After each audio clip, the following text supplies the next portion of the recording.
Okay, so we're moving on to the eighth house. And if you see differences, you're not hallucinating. This is the next day. We had to cut the video short yesterday. So we're going to continue to finish the sector of the chart about the others and Saturn going through the eighth house now. Hi, Jay. Hello. Yeah, we cut it short because the eighth house is an exciting Yeah. house. Yeah. And I tried so hard to just like word the same thing as yesterday. And then I'm like, I didn't sleep at all last night. So I'm Oh, like, I'm probably going to be talking different. I know I look different than yesterday. And I don't even know if I'm putting on the exact same thing. So I should just announce it. in advance. Okay, you didn't sleep well. Okay. Let's Yeah. just see how we get through anyway, and then just make it a Yeah. quick one. We'll just do the eighth and then finish it off, and And then do then, the other ones tomorrow. okay, eighth house. So should I give significations of the eighth house quickly? Yep. So the eighth house, the first thing to remember, that is the house that is above the seventh house, which is an anchor point. So it's eroding the significations of the seventh house. And if we look back, if we go back to sixth house, because six, seven, and eight are the sector related to others, as soon as we moved from the fifth house to the sixth house, we start to see a transition because up to fifth house, there's a sense of intimacy in the chart. It's how other people are doing things for us. And as soon as we get into the sixth house, the sector is about others, suddenly we're supporting other people in the sixth house. No one's supporting us anymore. And then we come to the seventh house. The seventh house was about, well, how do we cooperate with other people? Now, when we come to the eighth house, we're going to see that it's starting to erode the significations that we've been working with so far. Because right now in the eighth house is about how do I take and get from others. So it's taking away that support and that sense of cooperation now in the eighth house. And we could put the significations of this eighth house into three categories. One of them has to do with defeating mysterious, dark, or unknown things. And if you remember, the seventh house, by the time we get to the end of it, is representing ending, death, end of journeys. So when something comes to an end, we never know what the new beginning is. So we're coming into some mysterious domain, which is falling at the beginning of the eighth house. But the point of the eighth house is to go through these things to be able to defeat the invisibility and that sense of secrecy and darkness that's in the eighth house. So this mysterious aspect of the eighth house, that category, things such as mysterious things, secrets, psychology, astrology, the occult, goblins, anything that's mysterious and dark falls into the eighth house. Supernatural stuff, all of it falls into the eighth house, not the 12th house. A lot of people think is the 12th house is the eighth. The second category in the eighth house has to do about how do we take from other people. And in this house, it comes about how do we profit from partnership? And it's also related to inheritance. Because as we saw in the seventh house, it was denoting death again. So now the thing that we come to take from it comes to be in the eighth house. We saw the divorce proceeding started in the sixth. The court and the decision will be in the seventh because we're talking about the contract aspect of it and the legal aspect of it. Now what you get out of it comes into the eighth house. So now we're taking from others. And then by the time we get to the end of the eighth house, we're talking about eroding endings. And we saw endings was happening at the end of the seventh house. And that's why this house comes to be related to life force. It's a regenerative house in that sense. And it has to do with longevity. It's about reproduction and sex. And it's also about charisma. So these are the things that the eighth house comes to represent. And when we take from others too, that aspect of the life force, not only the death occurred and here things are being regenerated in a mysterious way, when we take from others and we gain from others, that's kind of like taking other people's life force and investing it into ourselves and revitalizing it in that sense too. So these are the significations of the eighth house. Okay. The eighth house is technically undoing the West because the seventh house is the western horizon where the sun sets. The eighth house is trying to undo the things that pertain to the seventh house. Yeah. Okay. So even in our divorce example, this would be the house where you're getting your settlement. Yes. Alimony, settlement. And if you think about it, the axis opposing the eighth house is the second house. The second house is also saying, how do we willingly receive support from other people, people who support us, aspects of life that support us, like our wealth, fixed asset, families, lifelong friends, the nourishment that we get. In the eighth house, we're just taking it. It's kind of a cutthroat house. And when you look at all the significations of this house, we can see why it's also considered a doṣṭhana house.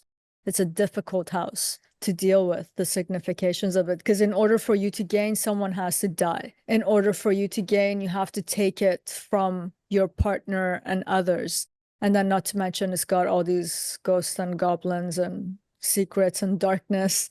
And then the mysterious regenerative aspect of it. So when you talk about secrets, is this just like all your hidden stuff that's pertaining to others or yourself? It's anything that's not out in the light, others or yourself. I mean, no one has a secret but themselves. We know what we know internally, right? Yeah. It's only when we start to keep it from others, it becomes a secret, right? So a murder case here, like the investigator has to go through the 8th house to figure out the secret in terms of the evidence. Someone has there's a case of infidelity that they're keeping a secret. That secret's, the symbolism of it is in the 8th house. But could you also see secret? Like, what if you were adopted and you never knew? Is it a secret? Yeah. Like, what if it's a secret? Like, the child never knew. I actually know someone like that. Yeah, the archetype of that is the 8th house archetype. Yeah. Okay. So, even secret, that's why I guess I meant like secrets about yourself. Like, you might not know. Yeah.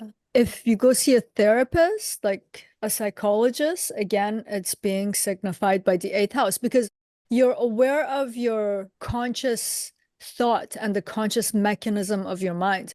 But the subconscious, that software in the background, it's what's informing the conscious mind. And we don't have direct access to it. We want access to it. So that's why psychology in general falls into the 8th house. We're now dealing with a mental faculty that's very hidden and it's keeping our secrets. We don't have direct access to it. It's in the dark. Astrology and the occult is dealing with, I'm not going to call it dark knowledge, but it's falls into the supernatural. It's not like scientific method where you can do the tests and you can backtrack and you can verify. It's requiring something a little bit extra. You're trying to figure out how this cosmic clock works and what its correlation, representations, and symbolism translate to in the realm of our lives. This is something mysterious, right? So again, it's falling into the 8th house. And so, do malefics do good because of like 6, 8, 12 kind of idea, or 3, 6, 8, 12? Yeah, because every time you put a malefic in a doṣṭhana house, which is 6, 8, and 12, these are the difficult houses. Because of their cruel and malefic nature, they're able to deal with the cruel nature of that house. So they cancel it out. They can defeat it, right? Like Mars here is fearless. Put Mars into dark things, is not going to be scared. Is not going to be scared to go after a murder. Is not going to be scared to go dig things up and figure things out. It's not scared to go into a war with the rest of the family to get its inheritance, for example. Mars in itself is a regenerative planet. So when you take it to that concept of life force and sex and all of that, Mars is functional. Mars does really well in the 8th house. And we'll see Saturn here will have some resonances, but even what seems like a dissonance, it's working, but in a very strange way. Not in the way that maybe we like it, but it's working. Like, so it does well, but we might not think it's doing well. Yeah, because for example, Saturn represents rationality, objectivity. It represents the scientific method. So when you put Saturn in the 8th house and you really want to understand the mysterious aspects of life on its mysterious terms, Saturn will not allow it here. Saturn's going to be rational about it. Saturn's going to be a skeptic here. Saturn's going to be pessimistic. You know those people who are like sitting around at a party and they start talking about a ghost story and there's always that one person who's pooping on everyone, like, there are no such thing as ghosts. Yeah, you guys are just so idiotic. That's so irrational. So Saturn here will not even buy into this. So what is there to be afraid of in the 8th house? You know, Saturn will try to be analytical about the psychological aspect of things, the mysterious aspect of things. He will rationalize things away. Saturn, in a sense, takes the fear of the invisibility aspect of this house, even though Saturn induces fear normally.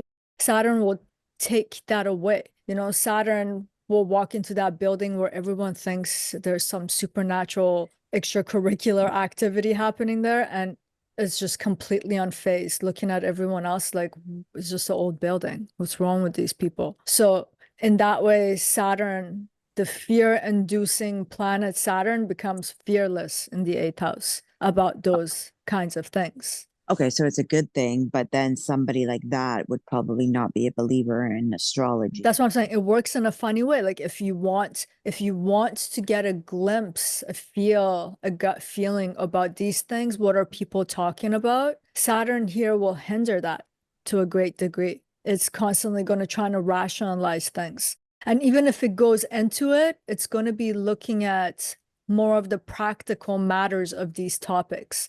Like what about human psychology and neurology that has these feelings evoked within them? He's going to take the scientific method to understand it. Because So in those, is the scariest house. It's the not eighth the house. 12th house. Yeah, it's not the 12th. You know, the 12th house sucks in the sense of there's a sense of emptiness.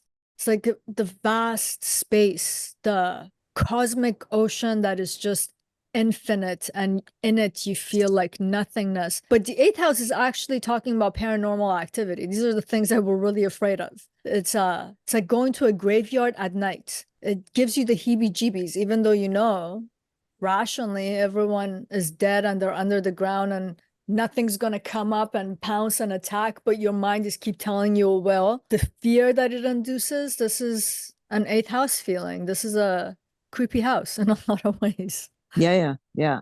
Okay, but Saturn is just gonna walk in there and be like, "This is totally fine."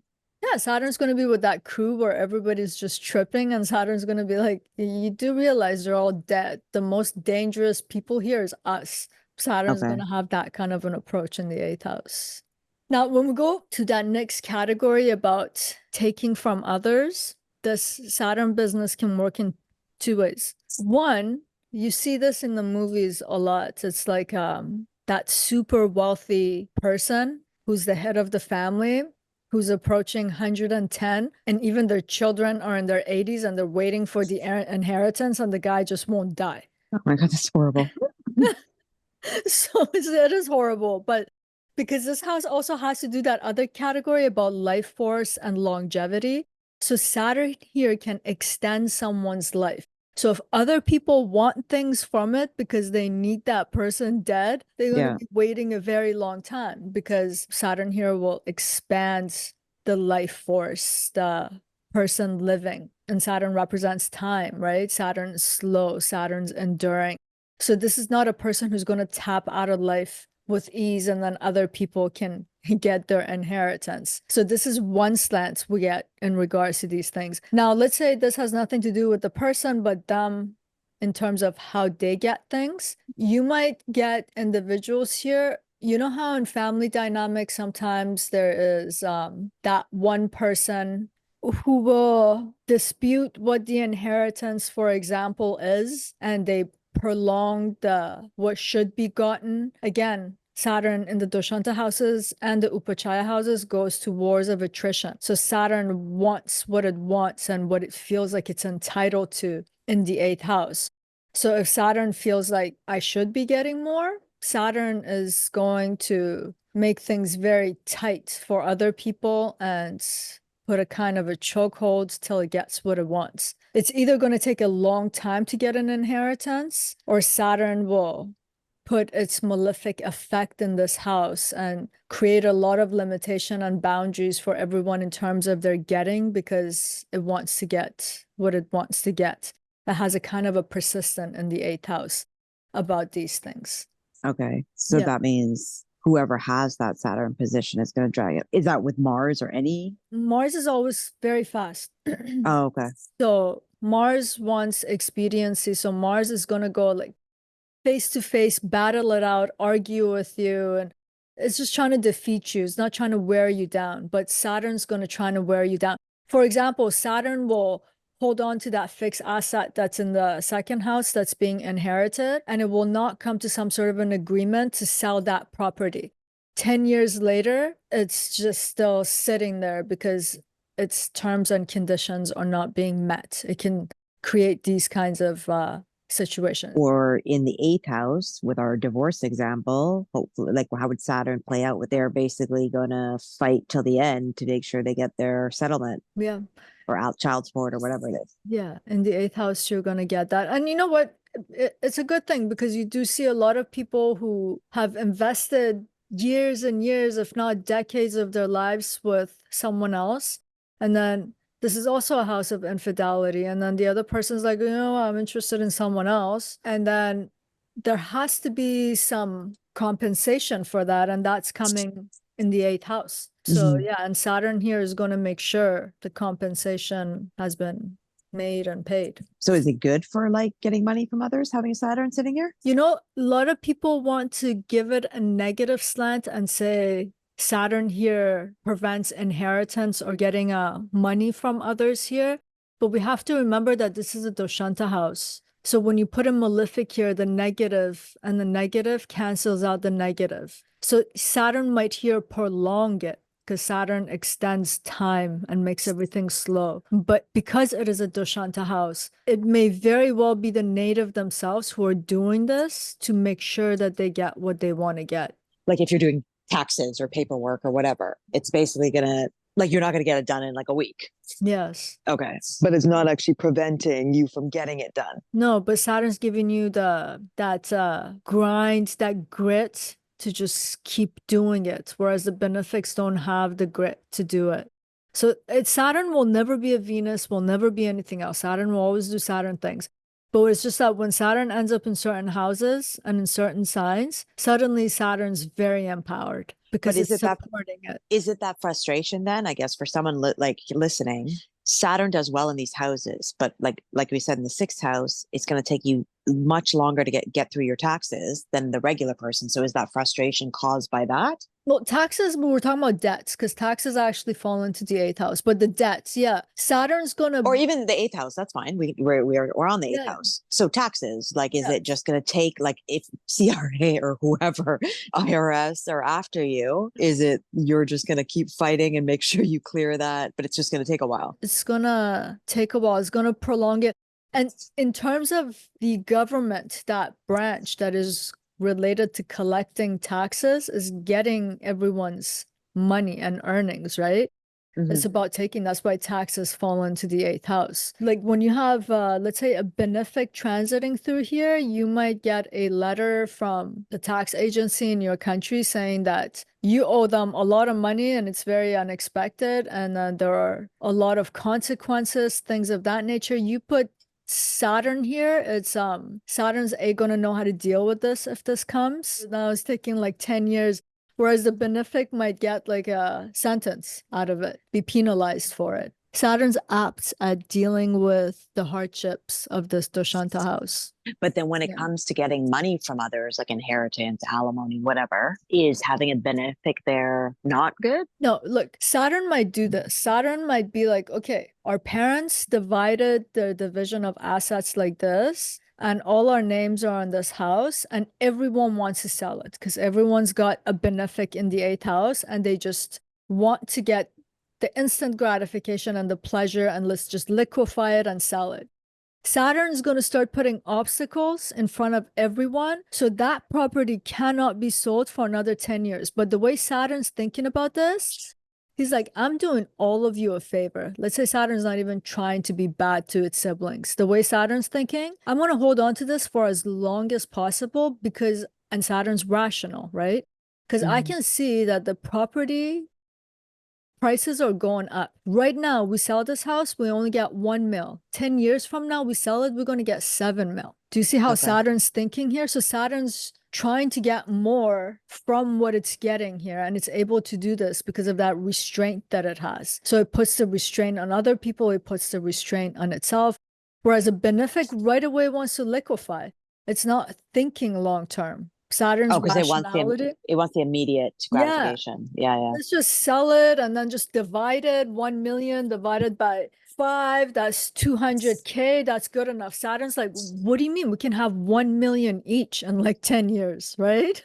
Yeah. So is that's with any malefic though? Like even Mars or? Mars is not going to do the waiting. Mars will be very good at, for example, fighting with the siblings to get what it wants to get, but it's more instant, but it will triumph. Whereas the benefics against the malefics cannot triumph here. Okay. And if somebody doesn't have Saturn, but the ruler is Saturn, this would kind of apply. They just have to see where the ruler's sitting. Yeah, it doesn't mean this rule applies, but it's going to bring the themes of the eighth house and to that other house. But we literally need Saturn to be sitting in the eighth house. Oh, okay. Yeah, we're talking about the archetype of Saturn, like Saturn literally sitting in the eighth house.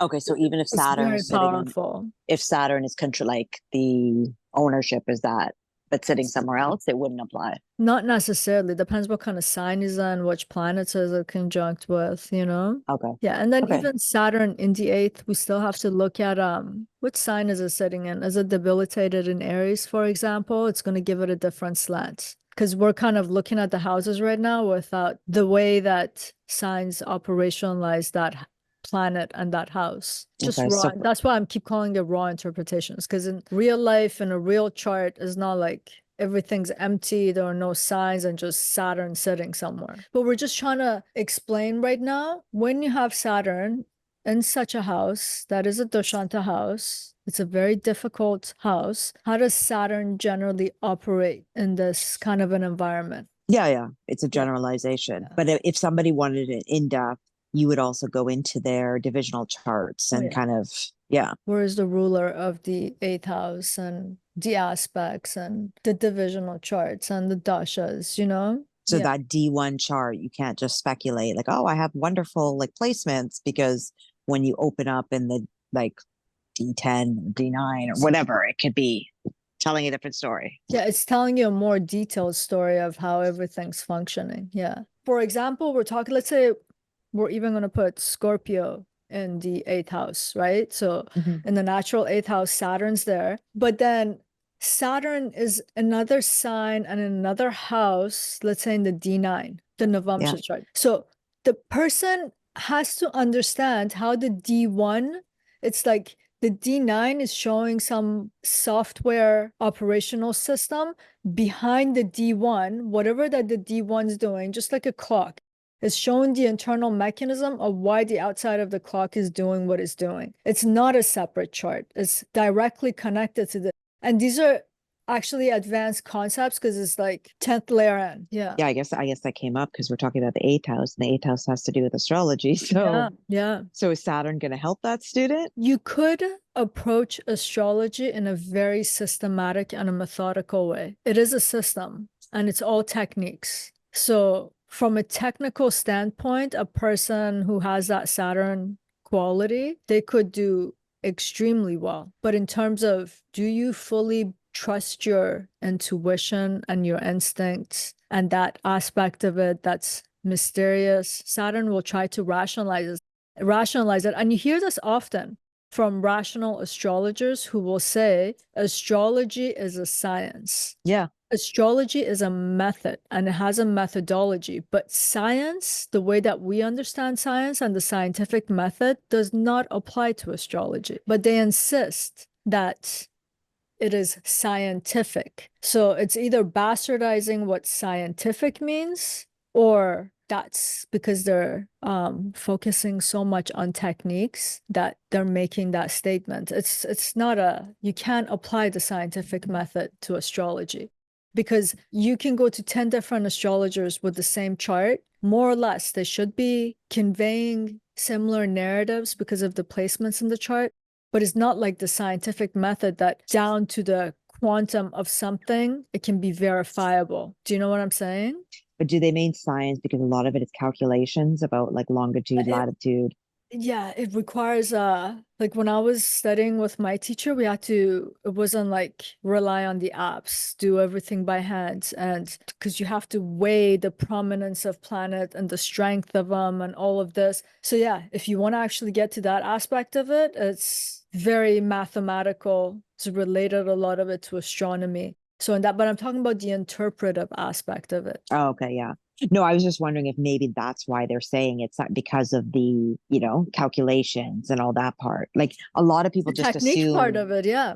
Yeah, because a lot of people just assume it's like, oh, you're a psychic or something. Well, no, it's actually a lot more than that. There's a lot of calculations that go behind the scenes in order to cast that chart or make this like interpretation. And we use shorthand words for certain things. Like we'll say opposition or seventh from, but in reality, those are just shorthand terms for degrees. It's talking about approximately 180 degrees away. When we say a square or fourth from, we're talking about the degree with the orb, the degree, which is about 90 degrees.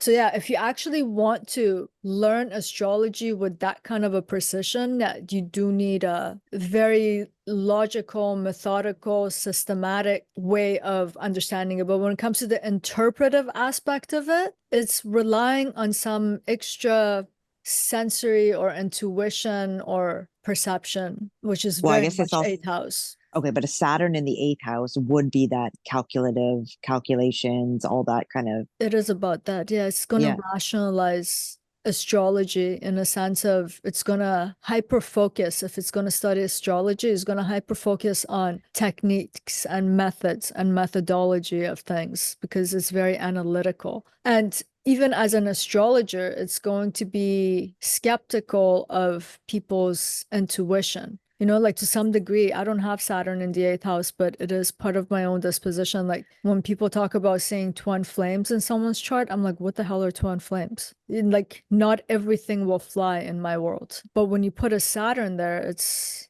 everything's going to go through that pessimistic, skeptical lens before it's a technique that Saturn's going to say it's verified. I agree. Okay, so Saturn would do very well with the calculations, but when it comes to interpretation, great technician. Yeah. Yeah. Like Saturn will know 2000 of the yogas in a chart and understands their orb dynamic and understands technicalities that 99% of people can't even bother with it. and then okay, but I guess on the interpretation part, that's where the issue's going to come. It's not that they can't interpret, but they're skeptical about making an interpretation without the calculation.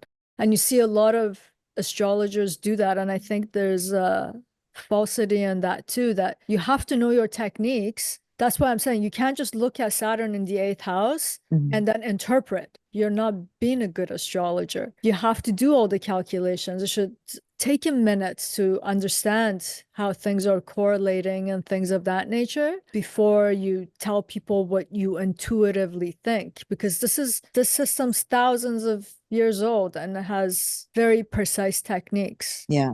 Saturn very much tries to make its interpretation based on the techniques, not just my instinct tells me just by looking at you, not even the chart. I feel like. Okay, so it could be a good placement for that. Yeah, it just gives you a different kind of an astrologer. I mean, either way, Saturn being the eighth house is going to have at least some good outcome of some sort. Yeah, it's a malefic kind of a house. Saturn's a malefic. So Saturn knows how to deal with malefic stuff because it's part of his own configuration and disposition and makeup. It's not caught off guard by any of it. It's like good people are caught off guard when they learn that there are bad people in this world. Bad people anticipate bad people in the world because people see what they themselves are, right? So Saturn's like, I know I'm a malefic. This house is a malefic. I know exactly how to deal with you. So it's not. Oh, okay. And that's the same as the 6 and the 12. Like, benefics can be very gullible in 6, 8, and 12 because it's saying something about the good-naturedness of them, and they assume that everywhere they go, and there can even be a sense of entitlement because I'm this way, then everybody else should be this way. Malefics don't make this assumption. That's why they're not caught off guard. That's why they do so well in difficult places. They're like, of course the world is cruel. But I know how to deal with that. Okay, so it's a yeah. I mean, it's an intriguing house, right? Things that come out of that house. Eighth house is a very strange house. Like that moment, I've talked about this in the Mars video too, I think. When the sperm meets the ovum, penetrates, and that division of cells began, it's happening in the eighth house. That's such a mysterious thing. It's like an enzyme and a cell. Oh, hello, they meet. And then 9 months later, a beating heart, this complex brain and this body is created of it. That generative, the life force that's in the eighth house is very mysterious. Like every time I think about this process, I'm just shocked. What comes out of what? So is Saturn skeptical of that? You put someone who's not skeptical of that, they'll attribute it to like God and the divine and Oh yeah. Saturn's going to try to understand, like, what does the cell division mean? How does it occur? Under what conditions? Same with psychology. Saturn's trying to figure out the neurobiological aspects of the mind, the subconscious, like, what is it? Consciousness, what is it? So, yeah, Saturn's going to try to be very rational and logical and trying to, the scientific method of understanding of what is this. But at the end of the day, it's still mysterious. Why is an apple an apple? Why does it exist at all? These are questions that you can push science up to a certain point, and then we human beings with the kind of consciousness that we have, we fall sideways. We don't know how to answer these, but Saturn will keep trying. Have you ever seen Dawkins, the No. scientist? No. So everyone is always he's trying to rationalize things. He's a very good example of a Saturn archetype. So when people ask him, okay, if the Big Bang is the beginning, then what was the Big Bang? And his answer is, when you go to North Pole, what is north of the North Pole? They try to rationalize that as the final answer. So Saturn will do this kind of rationalization and not entertain the question that there might be some state that we just don't understand, that we don't have the capacity to, that our sciences might never have the capacity to, but the Saturnine person here will try to rationalize things. Yeah. And then in terms of reproduction and sex, this is where Yeah, I was actually going to ask you that, because having Saturn there. Yeah, this is one of the significations of Saturn and it has to do with charisma too, right? So it's about, because even when you think about the seventh house of how we profit from others, how we get from our partners, how we get inheritance, we're attracting something this to ourselves. And even if we think about the natural sign of this house is Scorpio, a feminine sign, Mars's sign, and feminine signs and feminine planets denote receptivity. So they're taking in. This house has this quality, like a sponge that is attracting and taking. And then someone who has sexiness or they have charisma, they're attracting other people to them, right? So it's just that pollen actions there. Saturn's a little cold. Saturn's a little detached. This is the part of the eighth house where Saturn's in a little bit of a dismay, like how to proceed. Even in this signification, Saturn here could represent impotency, because Saturn represents old age. Saturn's just, let's just put it this way. It's not impotent. Let's just not give it a negative sign. Saturn's just not interested. Okay. Saturn has probably sex for the pure purpose of reproduction. Oh, procreation, because it's just like logical, like. Yeah. Okay. It's not like, let me just do that charismatic thing that I do and let's just have sexy time. The Saturn's just like, I'm not interested. But sure, let's just procreate here. And then there's another thing that could happen with Saturn in the eighth house. Saturn represents perversions, and Saturn represents abnormalities in the extreme. To use a more moderate language, Saturn here might have sexual habits that are not normative. So, for example, this might be a normative practice in some places. I'm just saying things, because eighth house has to do with taboos. So the taboo kind of sex could come actually to be like, what do they call it? S&M? What? No. Yeah. Yeah. Yeah. Yeah. So these kinds of things can also come to be represented by Saturn. And then this is going a little like weird here, but the eighth house represents the anus. Defecation of that kind of thing happens in the eighth house. So sex house, and that Saturn having to do with not doing things in a normative way, you guys can put the sentence together. So you can get these kinds of meanings out of Saturn in the eighth house also. So they don't do sex and sexiness in the normative way of how you're, so they can actually get either super kinky or super practical. Yeah. And Saturn likes to inflict pain. So sex and pain. Oh, SM, or is that BD? I don't know what it's called. I don't know. Yeah. You can keep up with all these acronyms. Yeah. But yeah, it's a non-normative kind of sex taboo. So Saturn could also Okay, so come it's to represent. taboo sex. Yes. Well, yeah. It's non-normative for that society, whatever that may be. Yeah. And another thing I want to talk about the eighth house before I forget. So this house has to do with reproduction, and Saturn prolongs things. And you know how sometimes people have difficulties getting pregnant, for example, and then they have, what is that procedure called that they have to go and get all the therapies for hormone IVF. IVF and things of that nature. So when Yeah. you get Saturn in the eighth, could be like it could take a bit of a time before success is achieved, because Saturn just delays things that way. The way that it represents time, it's elongation of time. It will test the person's endurance and patience. So you can get these kinds of themes out of the eighth house too. But we just have to remember that the eighth house is about eroding the ending. So when we get that saying, which a lot of astrologers says that Saturn does not deny, Saturn's the ultimate giver. One of the places that Saturn, actually one of the only places that Saturn can act like that is here, because Saturn represents longevity and it represents death, but this house is eroding the death and the ending, and it's about the regenerative aspect of it. So even if someone can't have a baby today, it's likely in the eighth house you will eventually. Saturn. Oh, so pregnancy is actually seen from the eighth house, not the fifth house. The fifth house is more like I'm getting to know, you're establishing the bond to be able to get to the eighth house matters. Oh, okay. But if you're Yeah. looking, can I have children? It's the eighth house? And the fifth house. You have to look at both. Okay. Okay.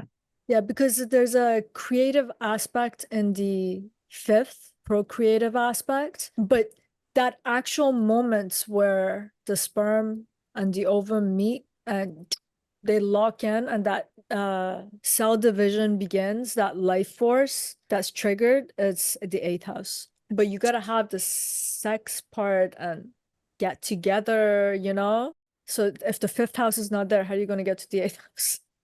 Okay. Yeah, and the orgasm of it would actually be happening in the 12th house. Oh. That's why it's bed pleasures. Oh, and- bed but pleasures. you're just done. You're spaced out then, and you're not necessarily trying to connect anymore. Netflix and chill after? Escape. Like sex addiction in some ways could be seen with the relationship of the eighth house and the 12th house. Because Okay. because a lot of time when people have an addiction, the act of the need for that substance is to escape from something, right? Yeah. So it's representing what the 12th house is trying to do. It's trying to go to a non-real, non-tangible realm. The eighth house has to do with the sex, with the act of it. So you're trying to do the act of it, which is the eighth house, and the result that you want, which is to actually escape from some sort of a state, is the 12th house. And then all the health problems comes in the sixth house. But like you said, if you have a Saturn in the sixth house, hopefully or Yeah. Mars or Malefic. Yeah.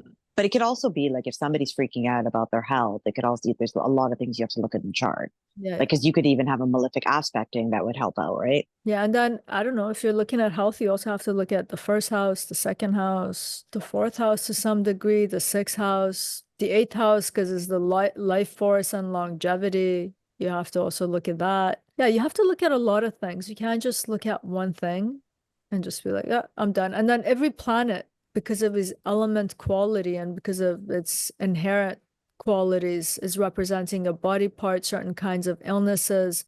So you have to look at those, So if you have a lot of planets in the sixth house, though, like say you have like a 5 planets sitting in the sixth house, that could potentially mean you have a difficult health situation.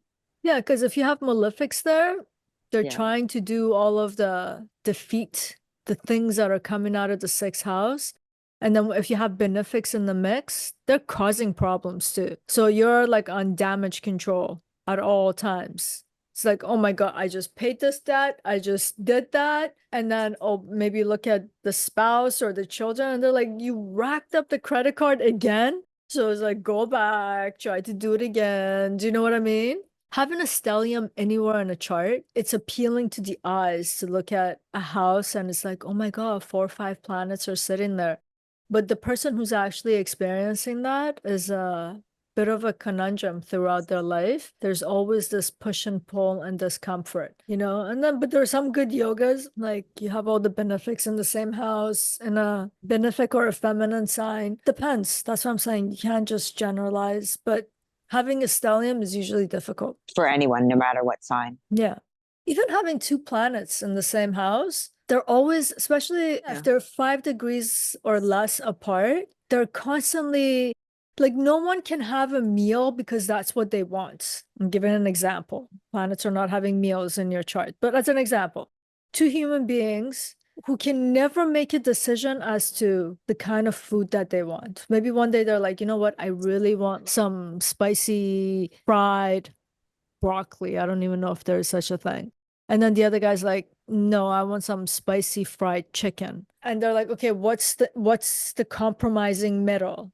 So you never really, that planet never really gets to do exactly what it wants to do. It constantly has to compromise with the qualities of the other planet and has to blend its preferences. And when this kind of gets interpreted or manifests in our lives, we always have to find the middle ground. Otherwise, things become imbalanced. For example, having Jupiter and Saturn together, Jupiter constantly wants to expand something and have more of it and more of it and more of it. And Saturn wants less of it and less of it and less of it. And if you give in to one or the other, you're creating an imbalance. So these two planets together constantly have to find the exact right amount. Saturn and Jupiter are actually pretty good that they get along to some degree, even though their significations are so different. But like Saturn and Mars, pretty weird. Saturn Sun, pretty weird. You got a lot of negotiating to do.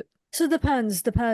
But yeah, we could for now leave that as Saturn in the 8th. Yeah. So this brings us to the end of this sector of the chart, which has to do with others, and it included houses 6, 7, and 8.